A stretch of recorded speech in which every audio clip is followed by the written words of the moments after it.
You're watching Chatting with Jeanine. Thank you for tuning in. I'm State Representative Jeanine Nodder, and continuing my series on Alzheimer's, I asked Representative Maureen Mooney to co-host with me, and again, I have the Regional Manager for the Alzheimer's Association, Melissa Grenier, as the guest. Hello, ladies. Thank you for joining me. Hello. Always great to be back on your show, Jeanine. Thank you. You matched the curtain. I thought I should tell you. Oh, is that right? Yes. Not intentionally. It was an accident. Yeah, I just noticed that. So hopefully people can still It's a good see blue. Yes, I hope so. It's a good color blue. Nice royal blue. Of course, the color for Alzheimer's is purple. Yes. And we have a tablecloth today that you got. Does it say Hot Dog Days on it? No, it just says the longest day. Oh, the longest day. But Yes. the Merrimack fundraiser is the Hot Dog Days started by Bob Bergen. Exactly. Once you contribute, I was You just received this longest day mug, nice thermal mug cup, and also beach towel. It also makes a good set design for this show. It did. It worked out well that way. So Melissa, this is your third time. Third time. Third time on the show. We did a show on, just to recap, on Hot Dog Days, which is the fundraiser here in Merrimack, and a big one that gets bigger every year. And then we did one we talked about the different types of dementia. Correct. And how they differ. And today's topic is Alzheimer's research, and then we'll come back wearing the same clothes for part two to talk about resources and care. Correct. Yes. So All very relevant topics. So many families here in Merrimack, in our state, nationwide, are affected in some way or another by Alzheimer's and dementia. And if they're not, wait, give it time, you will. It's everywhere. We certainly will. Right now, there's 26,000 people in the Granite State living with Alzheimer's disease. That you know of. Specifically, That you know of. That we know of. That's correct. Those are people that have obtained a diagnosis. What's the average age for that here in New Hampshire out of the 26,000 affected? Well, in general, not even state specific, but in general, folks over the age of 65 will develop the disease. It's pretty rare that folks under 65 will develop Alzheimer's. We call that young onset Alzheimer's disease. That's anytime someone, again, under the age of 65 develops the disease. It's much less common. I want to say the statistic is about 3 to 5% of all folks with Alzheimer's disease will develop it at that younger age. And is it familial? Familial? Yes. I believe in many cases, but not necessarily in all cases. So in the book that you recommended to me, Yes. The Inheritance, or is that? It's called The Inheritance by Nikki Capson-Ellis. Yep. That was a great book and really focused on several families who have a mutation in one or more of their genes, and so it's a deterministic gene that automatically, for some family members, will guarantee that they get the disease. Oh, I meant to tell you, the author's sister-in-law watched the show when you were on last time, and she said we did a good job. Oh, that's great. So Nice. That's great. I'll have her watch this one too. Thanks, Missy, for watching the show. Yeah, we appreciate it. So, research. In the book, I believe it was this book, they talked about Biogen doing a long study and really didn't come up with much. We've also heard about lion's mane. I read about it. I mean, we're trying it. I have somebody trying it now. Over time, supposedly, it could regrow the dendrites of the brain cell. Wow. Those little things that hang down. This is a brain cell. Sure. Somebody else told me ginkgo. Ginkgo biloba? Yes. Somebody's mother took that, and it didn't make her better, but it kept her from getting worse for a while. Yeah, there's been a lot of research around ginkgo biloba and vitamin E, those two. And I think research overall has determined that it's not harmful, but it's not necessarily for most folks going to be something to run out and, buy at your local drugstore kind of a thing. So I think it works better, just like everything else. It works better for some folks than others. But I know many years ago, ginkgo biloba was one of those things that was like, it's gonna make everyone's memory so much better, and vitamin E as well. So again, I think there's a place for herbal supplements and over-the-counter medicines. We just recommend at the Alzheimer's Association that people consult with their physician, of course, to make sure that even herbal supplements or vitamins that they're not going to interfere with prescription medications. Oh, see, that's something I didn't think of. Absolutely. You know, another name that's tossed around and highly advertised is Prevagen, or any sort of fish oil or krill oil. Oh, because it can pass the blood-brain barrier, being on omega-3, which is good for your brain. Exactly. your brain. Jellyfish, I mean, all of that sort of But what about concentrate. flaxseed oil? Flaxseed oil is also an omega-3. Does that pass the blood-brain barrier? I would consider flaxseed and flaxseed oil. I might consider that part of a Mediterranean type diet. Lots of those healthy oils and seeds and things like that. The Mediterranean diet has been proven to be the most effective in reducing one's risk of developing Alzheimer's disease. So I would put some of these healthy oils in the same category as that. Okay, good to know. Because fish oil, it can be quite nasty. And it just doesn't go away. It's like all day long, it's there. It's like, but the flaxseed oil, That works for you. swallow it and that's one time, it's gone. Yeah. And again, It I does mean, its that's job. the benefit. We have options. So what works for me, like I don't, I can't take fish oil either. So what works for me, might work for someone else or vice versa. What about activities to prevent an early onset or an onset of Alzheimer and dementia, especially if you know it's in your family or your relative may have symptoms or diagnoses?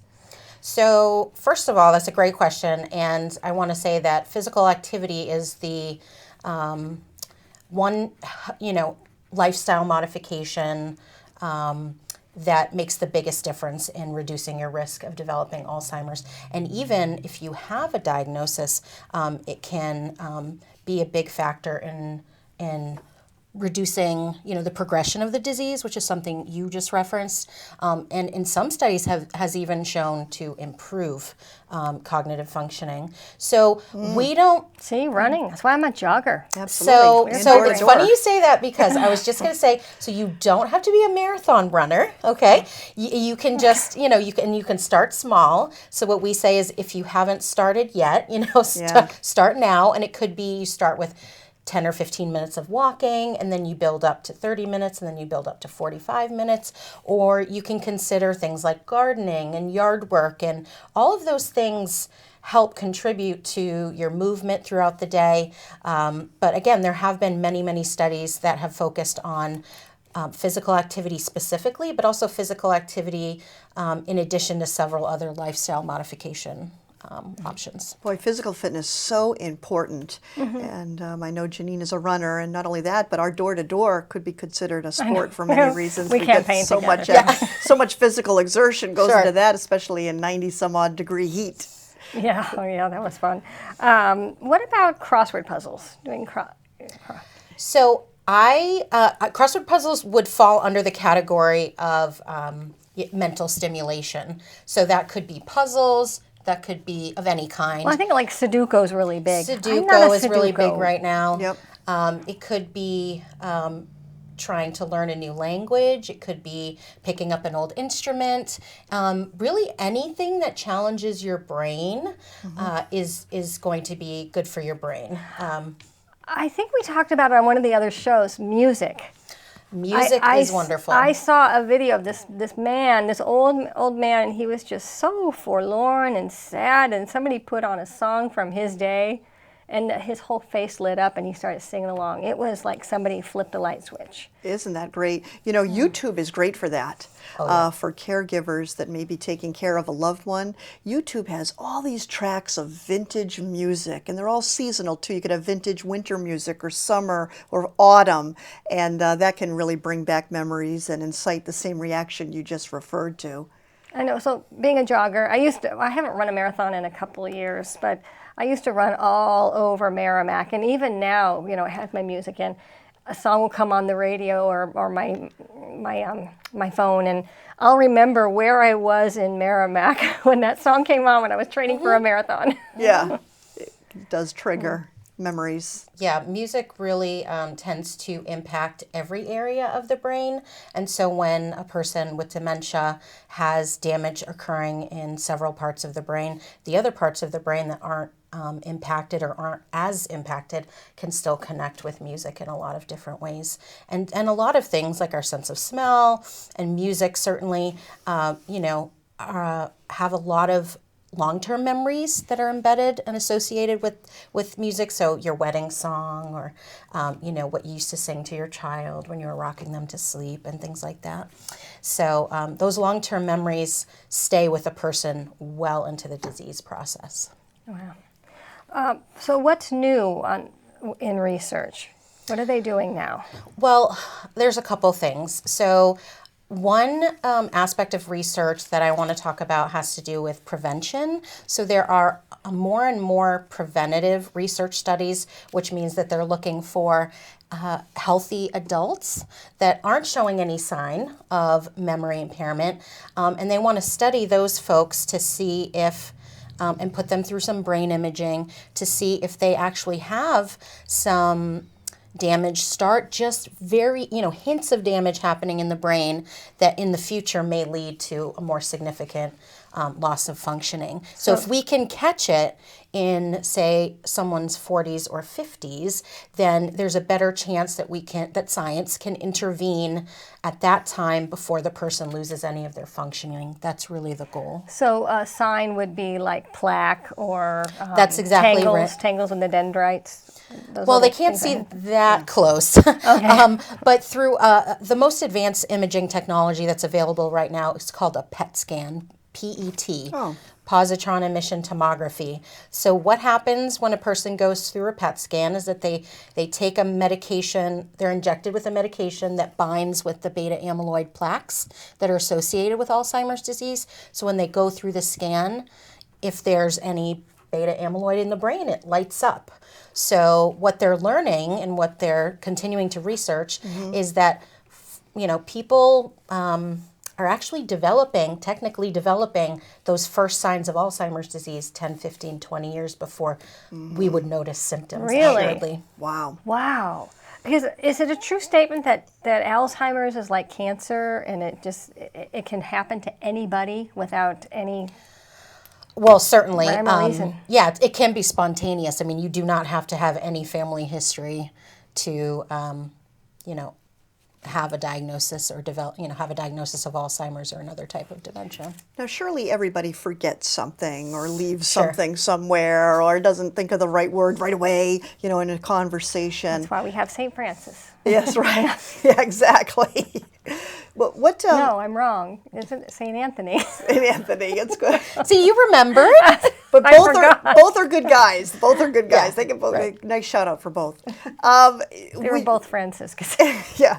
What test could you give yourself almost if you're a younger person? Maybe this is in your family, or when should you be concerned that maybe this is really more than just forgetting an item, or missaying or misforgetting a word? Well, I think that the big difference between normal aging and dementia is when those memory changes go from just, me forgetting why I entered a room or I can't find the remote control, or right, we've all been there. The difference between doing some of those things occasionally to doing, making some mistakes or having more challenges with cognition or thinking on a more regular basis to the point where it starts to impact our functioning. Okay. We can all, during COVID, plenty of us were not feeling great. Our concentration was not good. We were not feeling well physically or, sort of mentally and cognitively. But I wouldn't necessarily jump to saying that person is, say, developing Alzheimer's.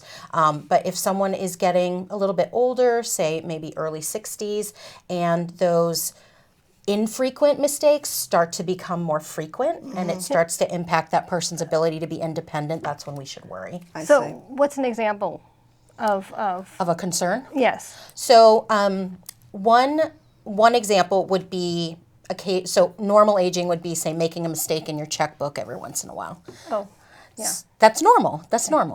So take it. You're good. So making a mistake in your checkbook or missing an online payment. Sure. I guess, not many people maybe write checks anymore. BJ's. So you make a mistake in your checkbook They versus... charge you. They charge you if you... They do. A lot of times they do. So if you make a mistake in your checkbook occasionally, that's normal, right? It happens to a lot of people. So there's a difference between that and not being able to manage a budget and say missing multiple electric payments so that your electricity gets turned off, or you're giving away all of your money suddenly. And folks with memory loss are certainly at greater risk for financial exploitation and fraud. That is very concerning, and it happens all the time. Right. It does. That's right. With either something you get in the mail, or you see something on TV advertised, or a telephone solicitor would make somebody with dementia or Alzheimer's very susceptible. Now, I know somebody we kind of suspect she might be getting there, and she told me there's nothing wrong with my memory. I said, well, how do you know? Yeah. So how do you know? Do they know? Do people know that they're forgetting? I think some people some people know it, and there's still a lot of stigma. So I think there's and I don't say this in a negative way. I think there's pride, and they have pride, and so they don't want to admit that maybe they're making more mistakes than they used to. So I think a lot of people are more aware than maybe they would let on. And I think frankly, I think that's normal. If any of us were having, more concerns, I don't know that we'd readily be advertising it, right? So, Yeah, right. Good point. Right, because my mother had dementia, and she didn't want us to know. Yeah. Yeah. No. Is there statistics if it affects men more than women, or Yes. women more than men? And then is it true that men are more difficult for a caregiver, for example, because of their interest, more so than women to some degree, on power tools and driving and getting up on ladders and activities that really wouldn't be good for someone who's frequently forgetting how to exercise safety and precaution? So for your first question, yes, there is a big difference between the impact on women versus men with Alzheimer's disease. Women are definitely disproportionately impacted by Alzheimer's disease. About 2/3 of people who develop Alzheimer's disease are women. Is that right? And Wow. more than 50% of the majority of caregivers are also women. So we develop the disease more, and then we're often caregiving for other friends or family members as well. And then, I work for the right place because I forgot your second question, Maureen. Just with regards to men being... Yes. And their activities sometimes involve more precaution on average. I mean, I'm not saying that women don't participate in those activities, but it might be harder for a man to give up his driver's license if he's forgetting where he's going or what the rules of traffic are. I think, so let's talk about driving. Anecdotally, I've worked with people over the past 18 years with Alzheimer's and various forms of memory impairment. And I think that historically, men have driven more in folks over the age of 65. Traditionally, in that age group, women were less likely to drive as well. But I think that men and women equally have a hard time giving up any of the activities that they used to love to do. It's a real struggle, and they're already going through so many losses with their cognition that further losses, like a significant loss, retiring from driving or not being able to cook. If someone was cooked a lot and now they're not safe using a stove, they may feel like someone's hovering over them and watching them. Oh, yeah. So what I think is sort of these compounded losses, which is really, emotional for a person that's experiencing memory loss. We only have about 7.5 minutes left in the show. I wanted to talk about this article that you left with me last time you were here. It talked about a study that having high cholesterol and blood sugar in your 30s may raise your risk for Alzheimer's disease decades later in life.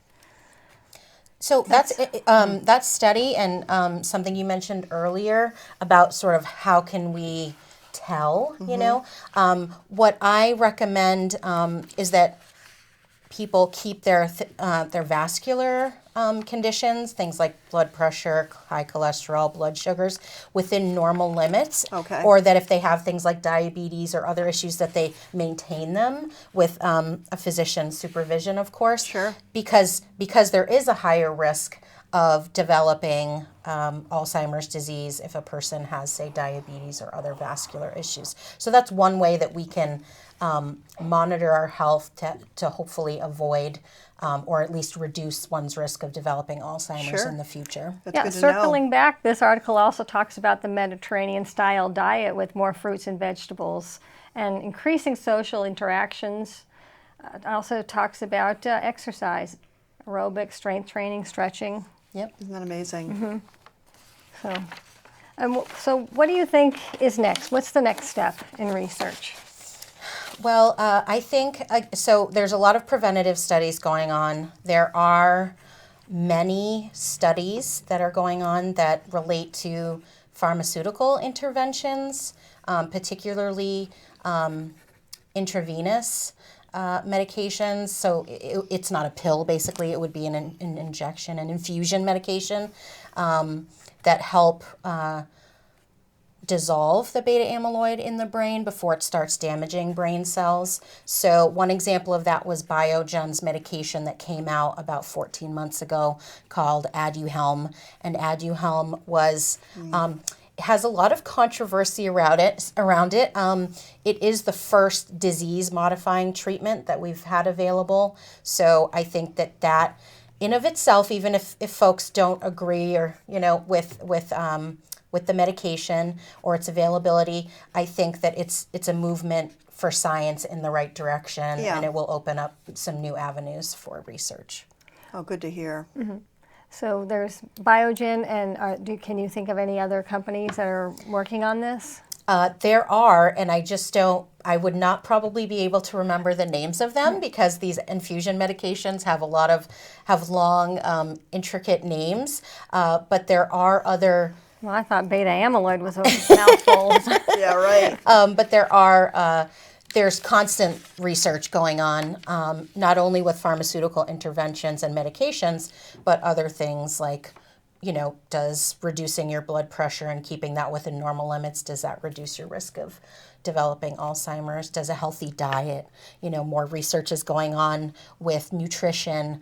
There's more studies relating to sleep quality and the potential, which I think is going to be very interesting to see what those findings show and how that relates to one's risk of developing Alzheimer's. I went to a workshop once on sleep, on how it's not so much the hours you sleep, but when you sleep. And this was a few years ago, but the doctor said sleeping between the hours of 10 p.m. and 2 a.m. are the most beneficial times to sleep. Interesting. So, and I try to go to bed early. I'm tired at night, and then I like to get up early. I can do a lot in the morning before the sun comes Yeah, up. maybe those are your best quality, deepest sleep, or when you need to make sure And also the amount of light in the room makes a difference. And the ice storm of '08. Yes. Was that '08? I slept so well. It was pitch black, and I never slept better. Wow. Well, that helps lighting helps with our circadian rhythm. It tells our body that it's daytime, and it tells our body when it gets dimmer out that it's nighttime. And that's actually something that is impacted. It's a problem in Alaska. Well, and with Alzheimer's disease, it can the disease itself can disrupt one's circadian rhythm. So that's why there are some folks that are up at night and they sleep all day with Alzheimer's disease, and that just has to do with sort of their circadian rhythm being thrown off. I was going to ask you a question about sundowning, but I'm going to save that for the next show when we talk about resources and care. So in the last 2.5 minutes, what can we add about research? Is there a place where we can go online and look to read more? Yes. Yeah, there is. So a couple of things I want to say about research is that there are all types of research going on. And so it could be an online quiz, and that could be a qualitative study. It could be something a little bit that requires more effort, like driving to Boston and having an MRI every month, or could be all kinds of things. So I really encourage folks to keep their eye out for studies for healthy adults, or if you are impacted by the disease or you're a caregiver. I really encourage people to explore that as an option for the future, because participation in research is the second biggest reason why research studies fail, besides the first one being not having enough funding. So my stepfather just applied to participate in a study. He has a family history of it, and he decided that he wanted to explore that as an option for the future. So you don't have to have any symptoms. You can be, like right now, you can be a healthy adult over the age of 55 and potentially really help advance the science. But you'd have to volunteer to do the PET scan. Not necessarily. No? Okay. No. That's just for infusion medications or specific trials that are looking at, prescription medications. Do you have a lot of people signed up for the study? Well, there's all types of studies, and we don't manage any of them at the Alzheimer's Association, but we help guide people and we help encourage participation if it makes sense for a person or a family. And if folks go to our website, they can get more information about research and finding out what trials are available in their area. So the website should be at the bottom of the screen? Yes. So and our toll-free 1-800 number is 1-800-272-3900. And so we welcome you to call our 24/7 helpline. It's available at no cost to families. We're available literally nights, weekends, and holidays. So if you have questions about research or want more information, that's where to go. What a great resource to have right here. Well, thank you, Melissa, and thank you, Representative Mooney, and we will be back with another edition on resources and care.